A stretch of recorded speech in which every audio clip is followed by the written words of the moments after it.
Welcome to the Live Wealthy podcast with Dawn, where we are growing our wealth and our worth at the same time. You ready? Let's go. My name is Dawn Dahlby, and I'm a certified financial planner as well as a behavioral financial advisor and the CEO of a multi-million-dollar wealth advisory firm called Relevé Financial Group. And today's podcast is about the cost of hiring a financial advisor. I believe this episode is so vitally important because there's so much confusion out there about the true cost of hiring someone like myself or someone like my team to help them build wealth. Now, just like you, I'm scrolling on social media. And what I have seen on social media so many times is people giving out financial advice that are not financial advisors. They might call themselves a financial coach, but they truly don't have the experience, the credentials, or have ever even worked with clients.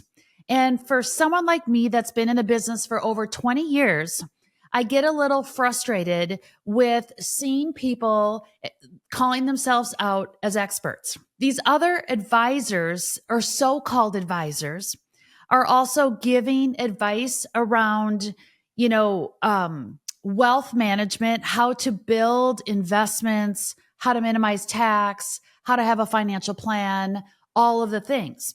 And what I want to do today in this episode and in this series of episodes, because it's going to take me some time to really help you understand the true cost of an advisor. It's going to take more than one podcast. So I'm going to encourage you to stick with me. I'm going to get a little technical, but I'm here to tell you that power in money equals knowledge. And I want to be the educator teaching you the knowledge that you need to know so you don't truly waste money on getting the wrong type of financial help. So, hiring a financial advisor. Us advisors can get paid in so many different ways, and it depends upon the type of advisor that you might be hiring to help you out. And by the way, I truly believe in today's world that every single one of us needs to have an advisor. Before, the advisors were just reserved for the wealthy, the people that almost had the $1 million, that wanted to be multimillionaires. And those are the ones that could afford to hire an advisor. But now, if you pick correctly and be dangerous enough with knowing enough about how an advisor gets paid and the true cost of having an advisor, then guess what? You, whether you're a millionaire or not, can afford to have a financial advisor. So a lot of advisors out there get paid in multiple different ways. Some of us get paid by just offering a flat fee for service, a flat fee for advice. There are some of us that get paid a percentage of the assets that we're managing for a client. So it's called assets under management. So it's a percentage. So if a client comes to us with $300,000, there we charge approximately 1% to manage those assets. Or there are some advisors that get paid based on what they call implementing a financial plan. And that is really based on selling a client a product, an investment product. Maybe it's an annuity, maybe it's life insurance, whatever it is. Other advisors get paid by selling a product. So there's flat fees, there's a percentage of assets, and then you advisors get paid on product.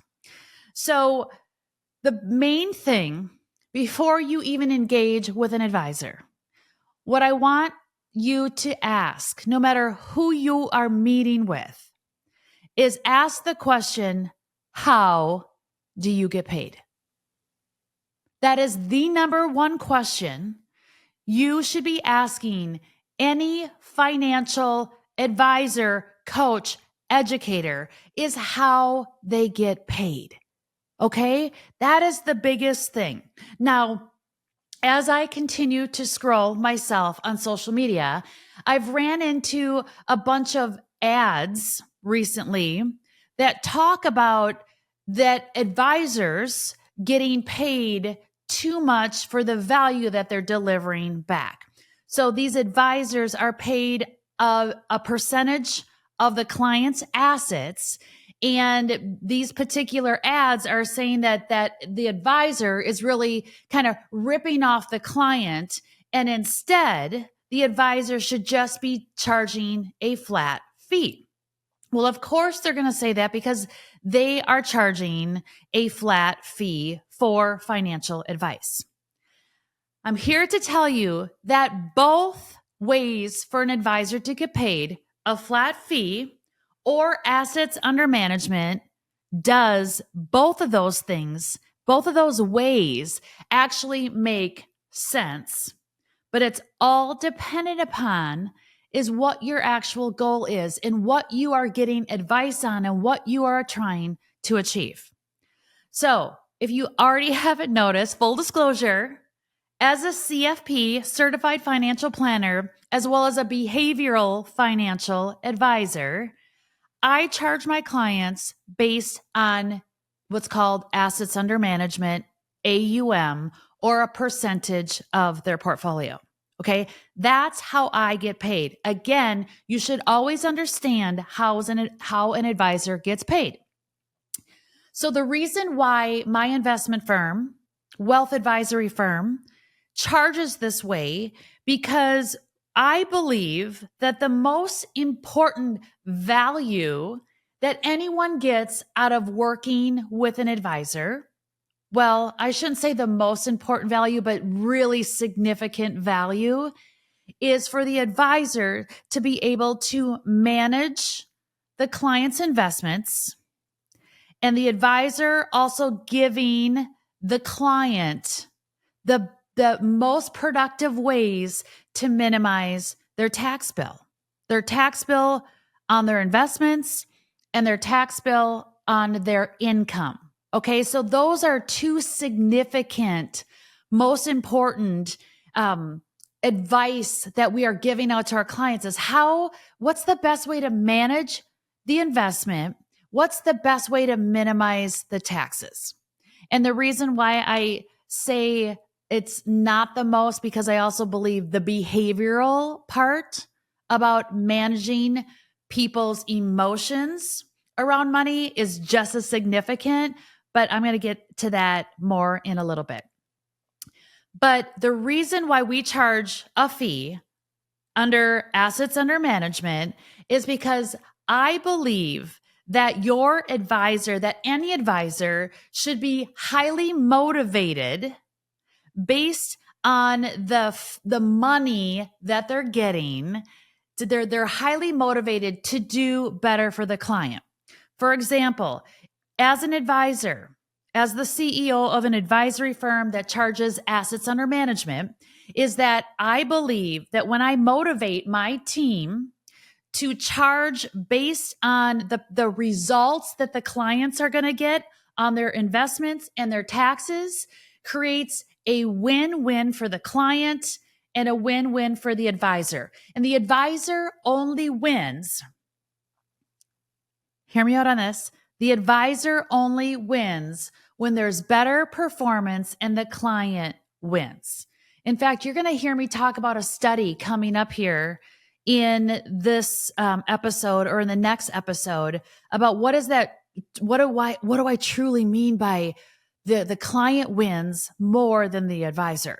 But I believe we all love money. We don't want to be shy about loving money. Advisors love money. You love money. Everybody loves money, or we love what money can do for us. So we want to be compensated where we sit at the same side of the table as the client. So when the client wins, we win. Okay? That is super, super important for me as the CEO of an investment firm, that the client wins and we win. Okay? So that's why I believe paying a fee around assets under management, the client pays a percentage based on the value of their account. Now, the ads that I'm seeing say, okay, I get it. Donna, I get it, right? These ads that I'm seeing understand what I'm saying. And what they're doing is they're turning this around and saying that over the lifetime of your investment time period, that you're going to give away 20 to 30% of your rate of returns if you're paying 1% a year to your advisor. And that's too expensive. Okay. So that's what I'm hearing. But what is happening is there's a lot of information that's misleading. There's a lot of information that is false from these ads. So that's why I want to bring this to you today so you can fully understand the difference and what is misleading about those ads. And is that really a true statement that they're giving away 1% of their gain for 20 to 30 years, and that's way too expensive for a client? So let's address what they're really saying, and let's open up the hood, look under the hood, and figure out what the true cost is for hiring an advisor. Okay. So stay with me. Okay. Stay with me because this is so important. This can make or break the success of your investments. Okay. So let's compare this. First of all, I don't believe that any advisor should get paid by selling an investment product. Full disclosure, in our firm, we actually help clients implement insurance, life insurance, disability insurance, long-term care, property and casualty. We give advice on all of that. However, our insurance business, what we get paid to help clients implement their protection plan, is less than 0.003%. Okay. So I don't believe that I should be making the majority of my money by selling a product, because then it puts the client at a disadvantage, and it's a conflict of interest for me to recommend a product A versus product B to a client because product A is going to pay me more, right? That's a conflict of interest. That's not the fiduciary way of giving advice. Again, fiduciary, our firm is a fiduciary, which means we have to know our clients so well that we have to give them the best advice for their particular situation. Not just advice that's suitable for the client, but giving the client advice that puts them in the best possible position based on their own unique goals. Okay. So I don't even want to talk about selling an investment product because I don't really believe in that. What I do believe in is giving advice based on the differentiation between a flat fee or assets under management. Okay, a percentage, let's say about approximately 1% of what clients pay in fees to have their portfolio managed. Now, for other clients that have, in our firm, and I can only speak for our firm, but the more assets you have, when you go up to the $1 million, then you're not quite paying the 1%. You're paying a little bit more for advice. You're paying 0.9%. And then, 2 million, you're paying 0.8. So the percentage decreases as the asset increases. Okay. However, so we got flat fee for service, and then we have advisory percentage assets under management. Now, the ads and the social media posts that I'm seeing say that, the flat fee for service, what I've seen ranges anywhere from $2,000 a year to $10,000 a year. And what I'm seeing, the buzz out there is that that it's way less expensive to pay a flat fee.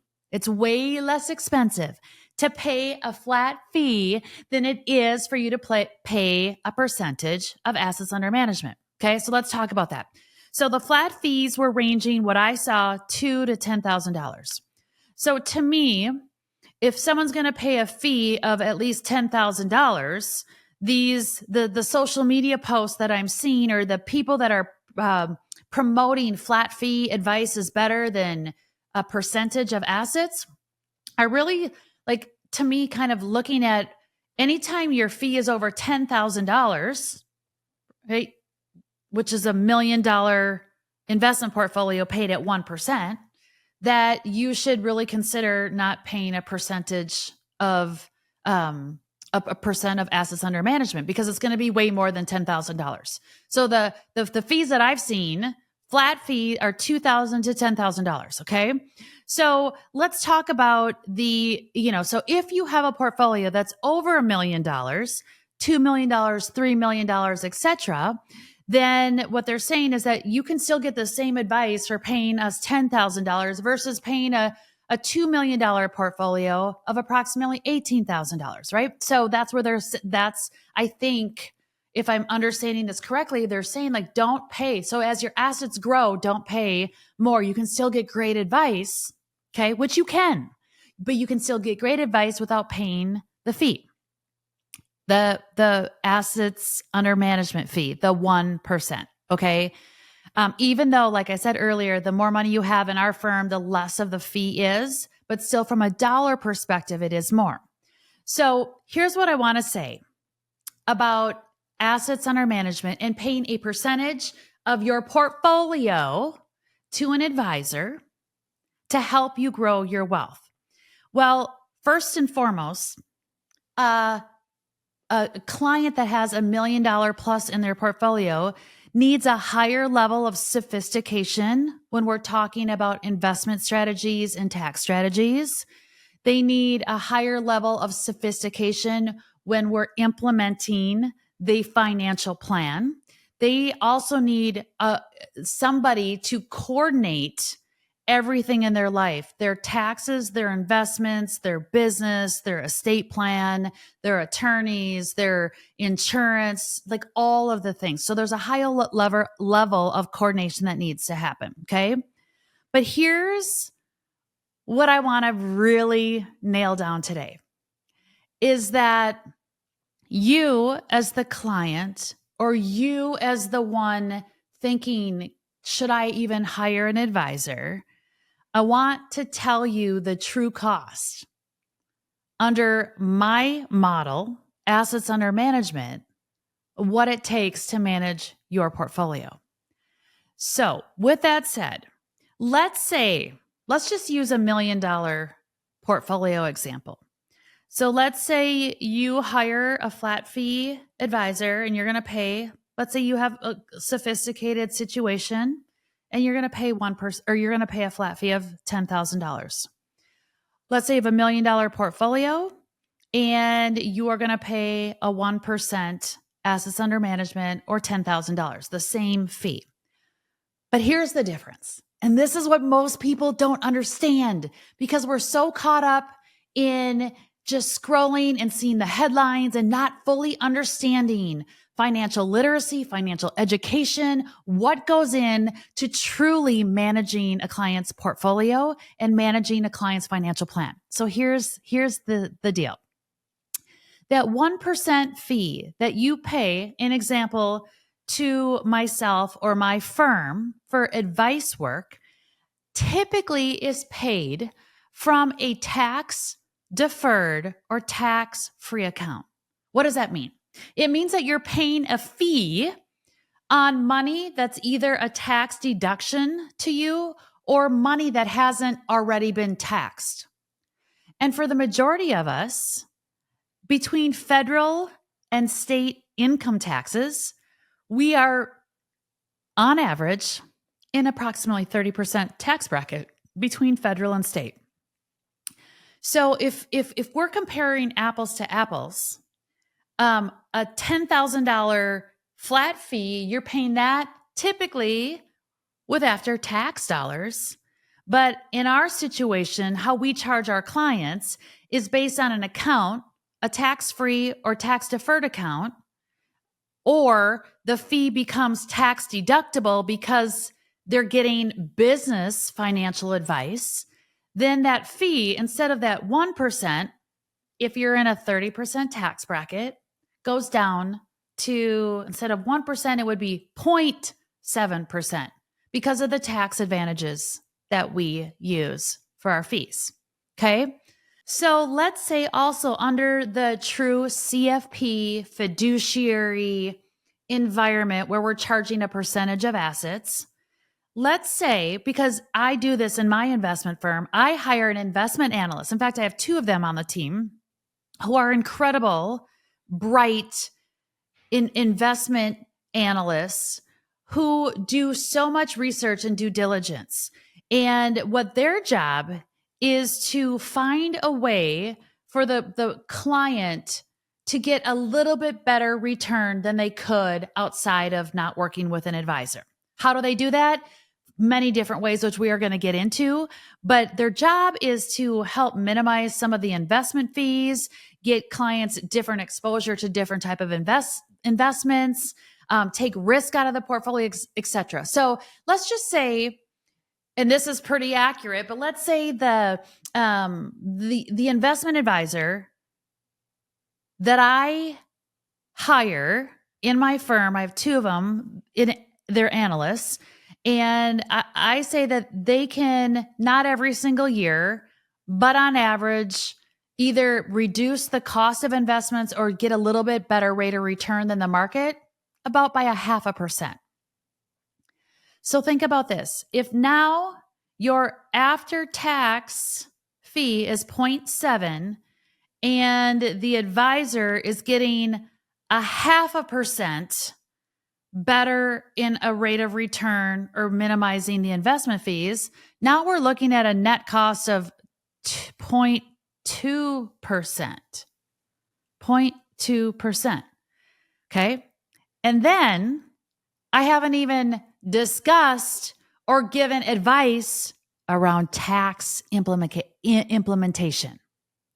I haven't even given advice around tax strategies and implementation. So 0.2% on $1 million portfolio is $2,000. Do I think that I can save a client $2,000 a year in the right type of tax planning? Oh my gosh. Yes. Okay. Yes, absolutely. So you think about that, not even including the tax strategies. It's like, what is the true cost then? So I started at 1, I get a tax break. You have an investment analyst that is providing like less fees and better management.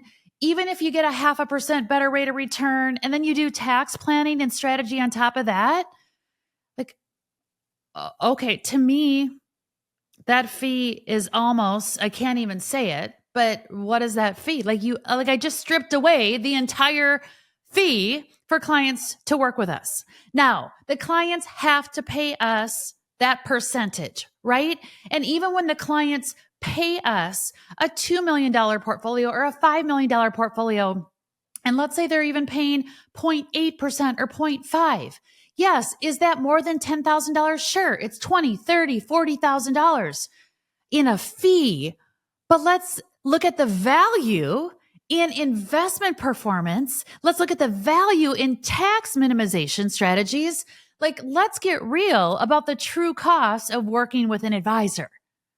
Do you guys see why I get so, why I get a little frustrated and worked up by people out there in digital media world talking about how they can give advice and how assets under management and downplaying and undermining the CFPs and the financial planning industry that we have all spent years and years and years to get credentialed and understand all of the details that go into building portfolios, minimizing taxes, and having a financial plan. Like, do you not see the value there? What you're paying out and what you're getting back is significantly different. Okay. I'm going to reference a Vanguard study coming up here, but understand that this information about flat fee versus AUM is not it's not the full picture, okay, of what really happens when you charge your clients an asset management fee. So the magic, whether you're doing a flat fee, you're paying a percentage of your portfolio, the true magic in financial advice comes from proper implementation. So remember that I said that investments and taxes were so vitally important to the success of your money and you getting more out of like what you're paying in fees. Well, the implementation of investments and taxes are so critically important. So I want to take a moment and wrap up this episode talking just about the tax strategies. And then what I want to do is I want you to come back and listen to the next episode, which is going to talk about all of the investment strategies that we implement in our firm to help the client net out their fees and get way more value than what they're paying an advisor for. Okay. So not to overwhelm you, I'm going to talk about taxes first. And then next time I'm going to talk about investments. So let's talk about that tax strategy. So in our firm, we include tax projections, which are strategies, tax prep and tax filing, like actually doing the client's tax return, is part of the overall percent fee for service. We include that. So that's just part of, because taxes are such a big part of your investment plan. So when I say taxes are such a big part, yes, we do our clients' taxes. We do projections because our goal is to keep clients in a more consistent tax bracket today and tomorrow. But what I want to share with you is the detail that goes into tax management around investments. Okay. So it's about being tax efficient with your investments. So first of all, you can only have your assets, any of your investments, in 3 different buckets. If you've listened to any of my other podcasts, I share this with you. There's a taxable bucket, a tax deferred bucket, and a tax free bucket. Those are the only 3 places anyone on this planet can hold money: taxable, tax deferred, or tax free. And to be really efficient with your investments, to be really tax efficient with your investments, we have to be very cognizant of which investment we are holding in which bucket: the taxable, tax deferred, or tax free. And just to give you a little insight, typically what we do in our investment firm is we take more of the conservative investments or the more tax-friendly investments, which are called municipal bonds. We put them in the taxable account. And then we take the more aggressive type of investments, which are stocks, typically, and put those more into the tax-deferred or tax-free buckets. Why do we do this? Well, your municipal bonds, the conservative in a taxable bucket, means you're going to pay less taxes in the taxable bucket. Duh. Okay. Less taxes in the taxable bucket. We put the more aggressive investments in your tax-deferred and tax-free bucket, because when the more aggressive you are with your investments, it's going to be a lot more volatility, which typically means when you have more risk, you typically get a better rate of return if you're diversified appropriately. Okay. So we want the best returns to happen under an account where you're not paying taxes every year, or under an account where you're never going to pay taxes on that gain. Okay. That takes some level of sophistication that an investment analyst needs to figure out from a tax perspective with your investments. Some of the stuff that, and I get, you guys shouldn't even think about this stuff. You shouldn't even have it on your radar, but I'm just trying to bring you under the hood to share with you, this is the kind of detailed work that an analyst is going to do, and why we can justify, we don't even need to justify, but why we pay assets, percentage of assets under management, because it's better for you. It's better for the client. Okay. Another thing is that for clients that are pulling money out of their portfolio, like withdrawals out of their portfolio, understanding and giving the advice around a withdrawal strategy can make or break the taxation of your portfolio. I have seen clients come to us in the past where they pick the wrong bucket, tax deferred or tax free. They pick the wrong bucket to pull money out as a withdrawal because they're going to go buy a car, a vacation, a house, whatever they're doing, is that they pick the wrong bucket. And then what happens, it causes their Social Security or Medicare or even their capital gains rate to go up from 10 to 20% or 15 to 20%. Like, it causes a bunch of extra noise from a taxation standpoint. And you guys, the IRS makes it so confusing for you that because not that they don't want you to do it on your own, but they want you to be so confused that you don't know. So, oh my gosh, you screwed up. You got to pay more in taxes. And I believe that so heartily with every part of my being. Okay. So they make it super confusing. So if you're trying to do it on your own and because you don't want to pay an advisor, which, just saying, you get more value back. Typically, you're going to get way more value back than what you put out for hiring an advisor. But they're afraid to because of all the buzz and all of this, the noise of how expensive it is and how we're fed misleading information. But at the end of the day, I've seen clients pay a heck of a lot more in taxes from just having the wrong withdrawal strategy. Some other things we do from a taxation standpoint. Like, I'm sure some of you who are listening and that are still with me, you dig in this stuff, right? You're digging the information, is tax loss harvesting. Tax loss harvesting. You've heard of this. That means when you have a taxable account, you can sell an investment at a loss to either claim that loss on your taxes for that year or to offset a capital gain you have somewhere else.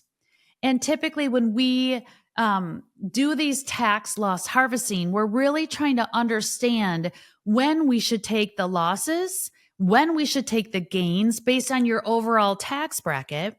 And remember that these losses are paper losses. They're not real losses, because the only time a loss gets real is when you sell an investment at a negative performance and you take it out and put it in cash. Like, what we're doing is selling an investment at a loss. And then what we're doing is 30 days later, we're buying the same investment, or typically we don't even buy the same investment. Maybe it's 31 days later to be exact that we can do that, because there's something called a wash sale. But we buy a different investment, right? A like investment, but a different investment that's going to not sit in cash. So you've taken a paper loss, but not a real loss in terms of the investment horizon that you have. Okay. Huge, huge opportunity. There's so many things with taxes, even the timing of your income. For some of you that are executives, you have executive compensation, defined benefit plans, like the selection of how to choose your stock options, like which stock options to choose. Should you choose non-qualified or qualified? What about the timing of when they come, when they vest and come due, and the timing of that, and what type of taxation is going to be around that executive compensation? Like those, you guys, I'm just touching on a couple of things, but I'm saying taxes, which are likely your biggest expense, because you are paying taxes on your investment performance, you are paying taxes on your income. And we pay sales tax, property tax, we pay taxes all over the place. And so not fully understanding the ramifications behind implementing the right type of financial advice under the umbrella of a 1% assets under management fee for service, like for you to fully understand the value that you're getting just from taxation.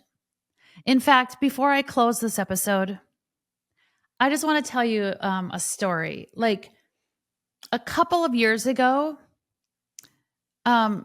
Jake on our team, who's incredible, Jake he's our investment analyst, and he shared with me that through his work on taking advantage of tax loss harvesting before the end of the year, he was able to save these clients that he did this for 2 years of their investment fees that they were paying us. 2 years. And remember, tax loss harvesting works really well when people have significant amount of wealth. And when people have significant amount of wealth, their fees are in tens of thousands of dollars. But by this one strategy, he was able to save these clients 2 years of their advisory fee, not taking into consideration any of those other strategies that I already talked about. Okay. It's pretty powerful. So to wrap up, if you're hiring an advisor, first of all, I'm going to tell you, you can't afford to not have an advisor.